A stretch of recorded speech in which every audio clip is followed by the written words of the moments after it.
officers, particularly the head of the government. Mr. Bajpai.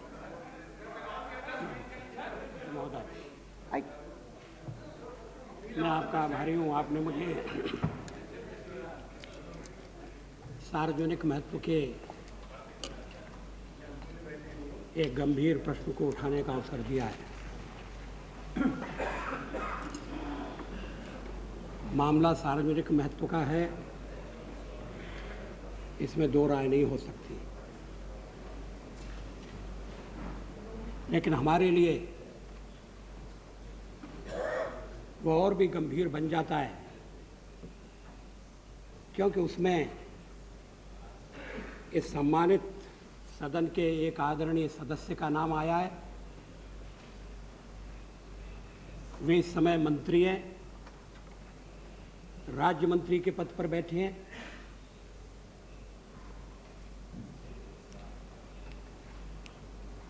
समाचार पत्रों के अनुसार सीबीआई ने बिहार के बहुचर्चित चारा घोटाला कांड में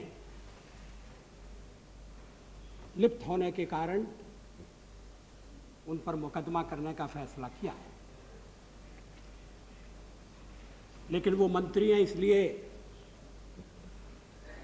उनके विरुद्ध कार्रवाई करने से पहले सीबीआई को राष्ट्रपति महोदय की अनुमति की आवश्यकता होगी।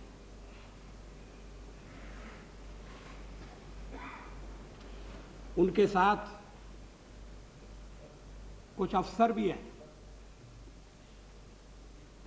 जो केंद्र के अफसर हैं। भले ही वो प्रदेश में काम कर रहे थे, उन पर मुकदमा चलाने के लिए भी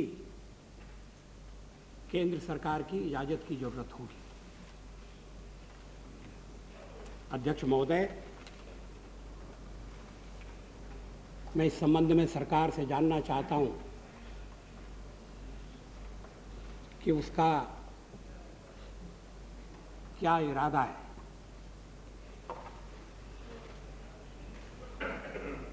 प्रधानमंत्री ने अभी पद संभाला है। उस दिन उन्होंने सदन में जो कुछ कहा और बाहर वो जो कुछ कहते रहे हैं, उससे ये आशा बंधी है कि किसी भी घोटाले पर पर्दा नहीं डाला जाएगा, कानून अपना काम करेगा और किसी को राजनीतिक संबंधों के कारण या अन्य किसी वजह से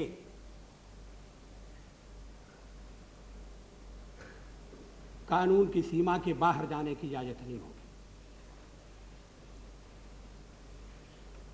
इस संबंध में संयुक्त मोर्चे का जो घोषणा पत्र है उसे मैं उद्धृत करना नहीं चाहता। ये कसौटी है, ऐसी घटना है जिस पर सारे देश की आंखें लगी हैं।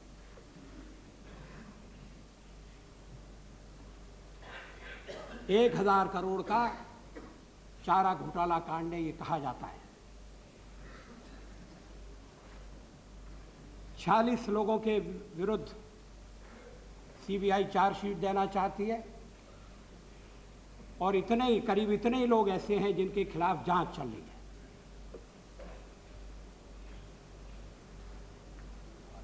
मैं किसी मुख्यमंत्री को इसमें लाना नहीं चाहता। यद्यपि उस दिन जब विश्वास प्रस्ताव पर चर्चा हुई थी तो इस कांड में कौन से मुख्यमंत्री लिप्त हैं, इसका स्वयं हमारे मित्र शरद यादव ने उल्लेख किया था।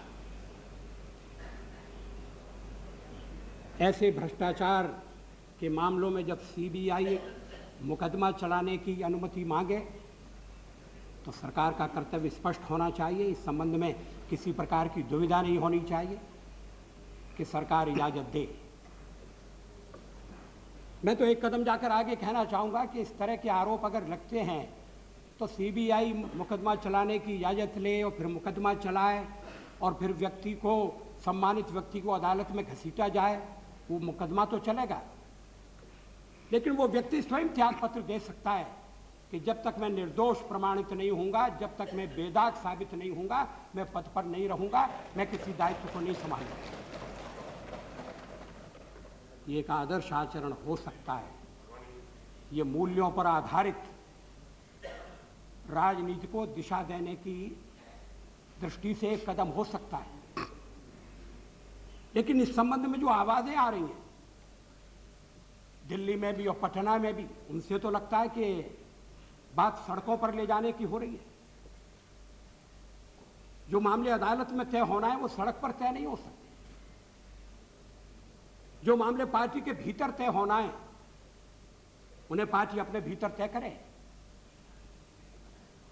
मैं किसी पार्टी के घरेलू मामलों में दखल देना नहीं चाहता। जहां तक मेरी पार्टी का संबंध है, हमने एक आदर्श उपस्थित करके दिखाया है। बिहार में विरोधी दल के नेता को त्याग पत्र देने की जरूरत नहीं थी, वो सदन में रह सकते थे। हमने कहा कि नहीं, जब तक आप आरोप से मुक्त नहीं होते आप इस्तीफा दे दीजिए। उन्होंने इस्तीफा दिया। आडवाणी जी ने जिस तरह का आचरण किया उस दिन मैं उसका उल्लेख कर चुका हूं। हम सब की एक परीक्षा हो रही है। राजनीतिक दल और राजनेता कसौटी पर कसे जा रहे हैं। भ्रष्टाचार के निर्मूलन से हम लोग सब बंधे हुए हैं। भ्रष्टाचार से अगर इस देश को मुक्ति नहीं मिली तो लोकतंत्र भी खतरे में पड़ सकता है। विकास पर तो उससे आंच आ ही रही है।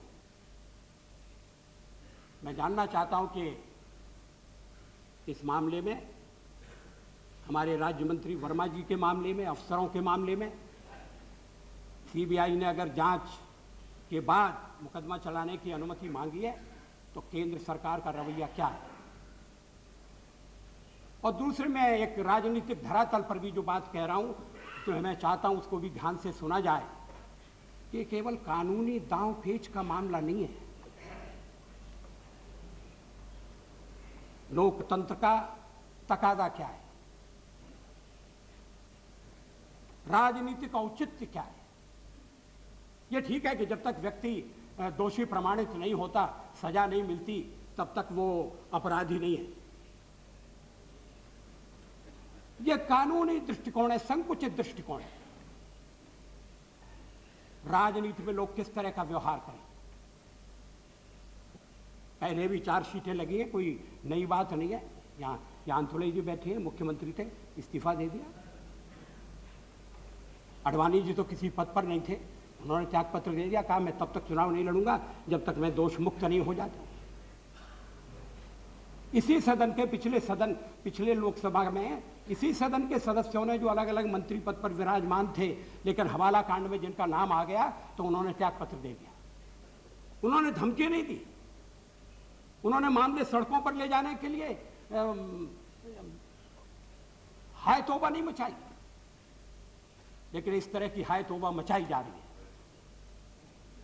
अध्यक्ष महोदय, मैं चाहता हूं कि आप सरकार को निर्देश दें कि सीबीआई से उसे किस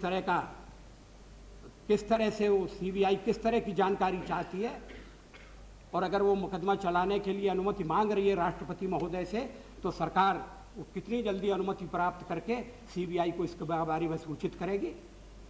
ये मामला, जैसा मैंने कहा, कि एक परीक्षा की घड़ी के रूप में हमारे सामने आया है और ये सदन इस परीक्षा की घड़ी में उत्तीर्ण होगा, मुझे इसका पूरा विश्वास है। मिस्टर चटर्जी।